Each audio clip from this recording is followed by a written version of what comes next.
ఒకరి భావాలను ఒకరు తెలుసుకోవడానికి, మత సామరస్యాన్ని పెంపొందించడానికి, ఒకరిని ఒకరు గౌరవించుకోవడానికి ఎలా మనం ఈ లోకంలో బ్రతకాలి ఖచ్చితంగా ఉంది అని ఆ విషయాలను తెలుసుకోవడానికి ఈ కలయిక.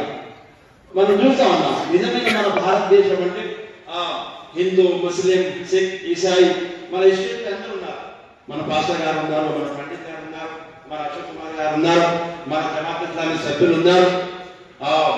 మా సిక్ మత గురు కూడా పిలిచి నుండి ఆయన ఏ కారణం వల్లనో రాలేకపోయారు అనుకోండి.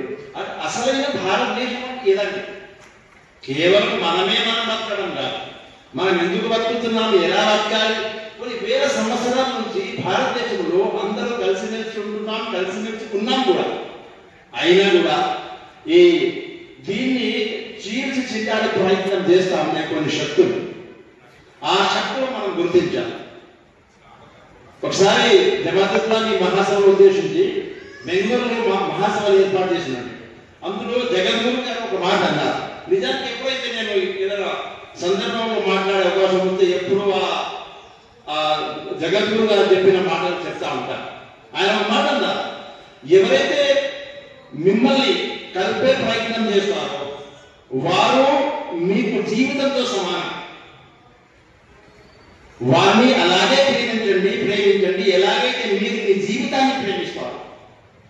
ఎవరైతే మిమ్మల్ని చీల్చే ప్రయత్నం చేస్తారో, మిమ్మల్ని విడదీసే ప్రయత్నం చేస్తారో వాళ్ళు మీ మృత్యుతో సమానం, వాళ్ళు మీ చావుతో సమానం. మీరు చావో ఆ శక్తులతో, ఆ వ్యక్తులతో అలాగే దూరం ఉండండి. మనకి ఎవరి దగ్గర చేస్తున్నారు? కలిసిమెలిసి ఉండాలని ఎవరంటున్నారు? వాళ్ళే మన బంధువులు, వాళ్ళే మన మిత్రులు, వాళ్ళే మన సోదరులు. ఎవరైతే మన మధ్యలో చిచ్చు పెడుతున్నారో, మనస్పర్ధలు పెడుతున్నారో, నువ్వు హిందూ, నువ్వు ముసల్మాన్, నువ్వు ఫలా ఇంతకు నిదానం ఉండే హిందూ ముస్లిం భాయి. ఇప్పుడు ఏమంటున్నారు? నినాదాలు మారుతా ఉన్నాయి. నినాదాలు మారేవసరం లేదు. మనిషి మారాలి, మనసు మారాలి. అది అసలైన భారత ఉండేవారు. అదే చాలా మంచి మాటలు చెప్పారు. అదొకసారి చెప్పారు, అరే మంచి మనిషి అంటే ఎవరండి? మంచి మనిషి అంటే ఎవరైతే మనసు మంచిలో వాళ్ళు మంచి మనుషులు. మనసు మంచిగా ఉండాలి అంటే మనిషి మంచిగా ఉంటారు. उर्दू का चिन्ह शेर ఉంది, आदमी से आदमी को कीना नहीं अच्छा, जिस सीने में हो कीना सीना. అశోక్ కుమార్ గారు ఉన్నారు, మన పండిత్ గారు ఉన్నారు, వాళ్ళందరిలో చాలా ఉంటాయి. కానీ ఈ సందర్భంగా మీతో కోరిక ఒకే ఒక కోరిక, దేశాన్ని చీల్చే ప్రయత్నం శక్తులు ఏవైతే ఉన్నాయో వాళ్ళని గుర్తించి వాళ్ళకు దూరం ఉండండి, వాళ్ళ దగ్గర రానివ్వండి. మన అందరికీ తెలుసు ఈ దేశాన్ని చీల్చే ప్రయత్నం ఏమి చేస్తున్నారు. సెక్యులర్ శక్తులు ముందుకొచ్చి అవసరం ఉన్నది చాలా. ఎస్సీ ఎస్టీ మధ్యమం అస్మదాచార్య పర్యంతం వందే గురు పరంపరం. సమస్త గురు పరంపరకి జమాతే ఇస్లాం ఇక్కడ ఏర్పాటు చేసినటువంటి రంజాన్ పర్వదిన సందర్భంగా పర్వదినం అయిపోయిన తర్వాత కులము, మతము, వర్గము, వర్ణము ఇవన్నీ కూడా కేవలం మనుషులకు మధ్యస్తున్నటువంటి పర్వదినం రంజాన్ అనేటటువంటి భావనలో. ఎందుకంటే జనజాగృత భారతావరణలో అందించినటువంటి ఎన్నెన్నో భావాలు, ఎన్నెన్నో పండుగలు, ఎన్నెన్నో పర్వదినాలు ప్రతి ఒక్కరి కూడా ఆదర్శప్రాయమై, అనుసరణీయమై, భావి తరాలకు అవి ఒక దారిదీపాలై ముందరకు వేసేటువంటి సందర్భం మనం చూస్తా ఉన్నాం. ఈ పండుగలన్నీ కూడా మానవాళికి ఏమందిస్తున్నాయి? అందులోపల ఈదుల్ ఫితర్ యొక్క సందేశం లోపల ఏముంది అని అంటే సహనము అనేటటువంటిది, సత్యము అనేటటువంటిది, శాంత గంభీరము, ఆత్మవిశ్వాసము ప్రతి ఒక్కరి లోపల నెలకొల్పేటటువంటి ఒక పరమ పవిత్రమైనటువంటి పూజనీయమైనటువంటి ఈ పర్వదిన సారాంశంగా. దాంట్లోనే దక్షత, ప్రియవచనములు, సాధుభూషణత ఇంతకుముందే మిత్రుడు ఇక్కడ చెప్పడం జరిగింది. ఈ వేదిక పరిచయం చేస్తూ ఈ వేదిక సంఘనాయకత్వం లోపల, రాష్ట్ర స్థాయి లోపల గస్టరేట్ మాస్టర్ గా, మరి రాష్ట్ర స్థాయి నాయకులుగా త్వరలో వారు అడిషనల్ కలెక్టర్ నాన్నగా ప్రేమాలను సందర్భంగా జ్ఞాపకం చేసుకుందాం. గౌరవనీయులు మరి శ్రీ సత్యనారాయణ గారు ఎప్పుడు ఉండాలని అందరినీ హిందువులను క్రైస్తవులని తర్వాత ఇస్లాం ముస్లింలను అందరినీ ఒక దగ్గరికి తీసుకురావడం చాలా సంతోషం.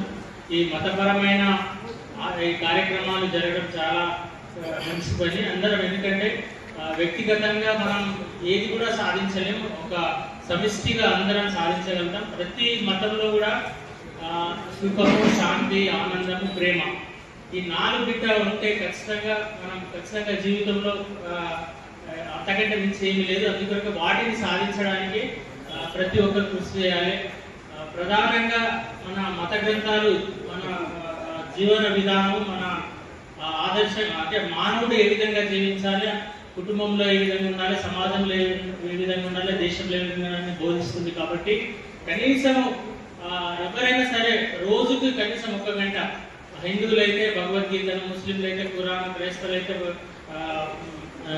బైబిల్ని ఖచ్చితంగా 1 గంట సేపు అన్న దాన్ని చదివినట్లయితే కేవలం చదవడమే కాదు, ఏదైతే మనం ఆలోచిస్తామో అదే బోధించాలి, తర్వాత అదే ఆచరణలో తీసుకురావాలి.